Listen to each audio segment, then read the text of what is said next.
ọmọọba Àbáyọ̀mí Òkìkíọlá Johnson Ọ̀tẹ́nìràn Olúọmọ Àgbẹ̀kọ̀yà worldwide. Ẹ ṣé olóòtú. Ṣe rí lórí ọ̀rọ̀ ẹ̀gbọ́n mi Sunday Igboho tẹ mẹ́nubà, ọ̀rọ̀ ń bẹ nídìí ẹ̀ nì. A ní ọ̀rọ̀ ń bẹ nídìí ẹ̀ ní ọ̀rọ̀ ń bẹ. Ohun tó má gbà tó ràjò tí ò tètè wálé, ọ̀rọ̀ ń bẹ nídìí ẹ̀. Akọni ọmọ àkàndá ẹ̀dá kan ni Sunday Igboho jẹ́, tí Ọlọ́run ọba mi tó fi jogún fún wa nílẹ̀ Káàárọ̀-o-jíire.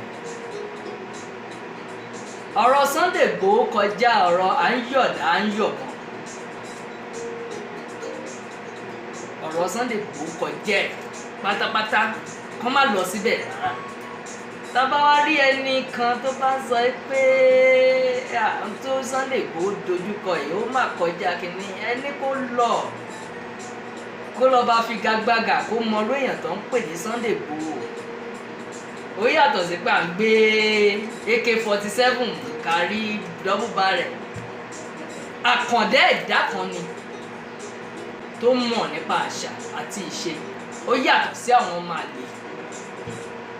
Sunday Igboho jẹ́ akọni ọmọ tí Ọlọ́run ọba mi òòṣà òkè ń gbà fún, tó dẹ̀ tún máa gbà fún títí láéláé. Kì í ṣe pa kékeré, kò easy pé kí èèyàn kan gbòógì kó jáde gẹ́gẹ́ bí aṣáájú, gẹ́gẹ́ bí olùdarí láti kojú gbogbo làásìgbò èyí tí àwọn Fúlàní darandaran kó bá àwọn bàbá wa ìlà ìlò tí wọn ò lè sùn ní agbègbè ibi tí wọ́n ti ń dáko. Ṣùgbọ́n tá a bá rí irú ọmọ tó jẹ́ àkàndá báyìí tó lè jáde, àmọ̀ràn tèmi ní pé kí gbogbo wa ká ṣùgbà ẹ̀, torí wọn ní ojútọ̀rẹ́ olójú òtí ẹ̀yìn ní olójútì. Tá a bá ní kójú tì lójútì nílẹ̀ Káàárọ̀-o-jíire ni.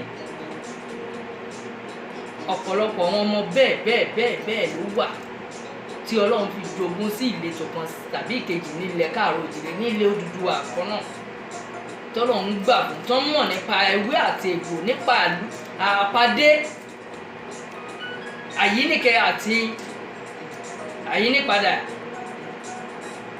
So ohun tí Sunday Igboho ṣẹ̀ṣẹ̀ ṣe ó lè máa jọ àwọn kan lójú, ó lè máa jọ ẹ̀yin lójú, kò ju èmi lójú, nítorí pé kí ni, mo mọ Sunday Igboho ní àkàndá ẹ̀dá, mo mọ̀ ọ́ ní akọni, mo mọ̀ ọ́ ní ọmọ tó ṣe é fi ilé ṣọ́,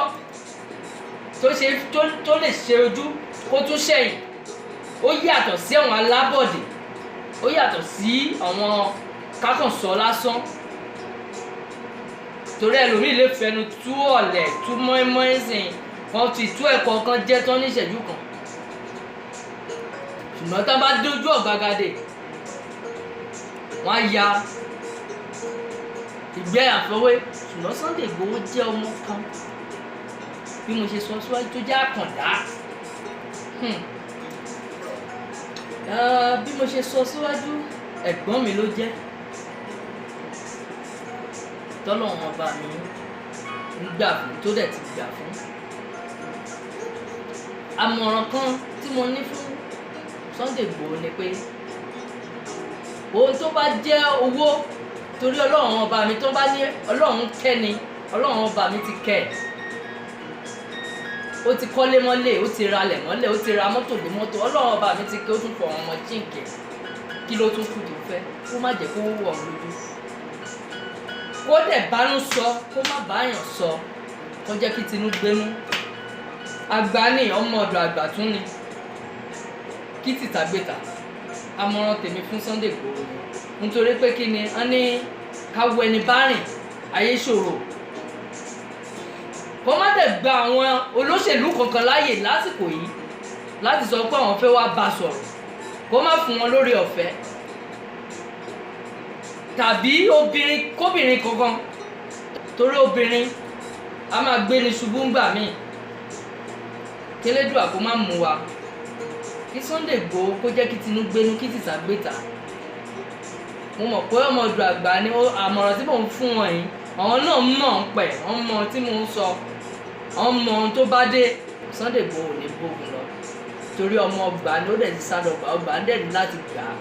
Ó ní mo ṣe pé gbogbo aláwọ̀ ìroko àti aláwọ̀ ìrodò, mo pe gbogbo ọmọ ìyá, mo pe gbogbo ọmọ bàbá, mo pe gbogbo ọ̀já tó fi ń pọn ọmọ kan fi pọn Sunday Igboho torí kó kò gbọ́dọ̀ jábọ́. Ẹ̀yin lójú Odùduwà ni, ẹ̀yin lójú Elédùà tó ní, ẹ̀yin lójú wa nílẹ̀ káàrọ̀ òjúre ni kọ́lọ́run ọba mi kó bá mi lọ́rẹ̀ mí ẹ̀. Àmọ̀ràn tèmi ní láti gba àwọn alágbára tó kù nílẹ̀ Yorùbá gẹ́gẹ́ bí mo ṣe sọ síwájú, mo ní Ọlọ́run ọba mi òòṣà òkè ó fún wa níwọ̀n àkàndá ẹ̀ ní ìrandéran ni ní ìletò kan sí ìkejì nílẹ̀ Yorùbá. Ohun àmúṣeré ohun àmúṣagbára pọ̀, àwọn alágbára sì pọ̀, àwọn akin ọmọ pọ̀, ṣùgbọ́n màá gbà wọ́n nímọ̀ràn wípé àgbé Sunday Igboho lé lórí o. Gbogbo ẹ̀yin tẹ́ Ọlọ́run ọba mi bá jogún ọgbọ́n kan fún ní ọgbọ́n àgbà ní ọ̀nà kan tàbí ìkejì, ẹ̀yin náà jáde lọ́kùnrin lóbìnrin, ẹ jáde. Ẹ má jẹ́ kójú kó tì í, ẹ má jẹ́ kójú kó ti Odùduwà àtẹ̀wọ̀n, ẹ má jẹ́ kójú kó ti kábíyèsí ọba mi Ọ̀nìrìṣà Ọlọ́fin Àdìmúlà olórí aládé gbogbo àti kábíyèsí bàbá mi Aláàfin Ọ̀yọ́ ikú bàbá yèyé. Ẹ má jẹ́ kójú kó tì wọ́n, ẹ má jẹ́ kójú kó ti Aláké tìlú Ẹ̀gbá, ẹ má jẹ́ kójú kó ti ọba Benin tìlú Ẹ̀dó, ẹ má jẹ́ kójú kó ti ọba mi Olúòkè tìlú Òkègbó Babájídé Bámigbálà wà. Gbogbo ọba ládéládé gbogbo pátápátá ẹ dìde o, torí pé mo sọ síwájú pé ọmọ ẹni ò ní ṣèdí bẹ̀bẹ̀rẹ̀ káfílẹ̀kẹ̀ sí ti ọrùn ẹlòmíì. Ojú ò ní ti gbogbo ládéládé, ojú ò sì ní ti Odùduwà kábíyèsí ọba àtẹ̀wọ̀n rọ̀. Àdúrà tèmi ni pé kí Ọlọ́run ọba Elédùà ọba àjíkẹ́ àjígẹ̀ kó máa bá mi fìṣọ́ ẹ̀ṣọ́ kó má padà lẹ́yìn ẹ̀. Tàbá rí àwọn tó máa gbà bọ̀dẹ̀ nínú àwọn tó jọ ń kórìn kọ́tẹ̀yìn ìgbérù, ó jẹ́ àdúrà tèmi fún Sunday Igboho. Orúkọ tèmi lẹ́ẹ̀kan sí ni ọmọọba Àbáyọ̀mí Òkìkíọlá Johnson ọmọ Ọ̀dẹ́nìràn olú ọmọ Àgbẹ̀kọ̀yà worldwide. Mo gbà á ládùúrà yìí pé àjùwà ṣe.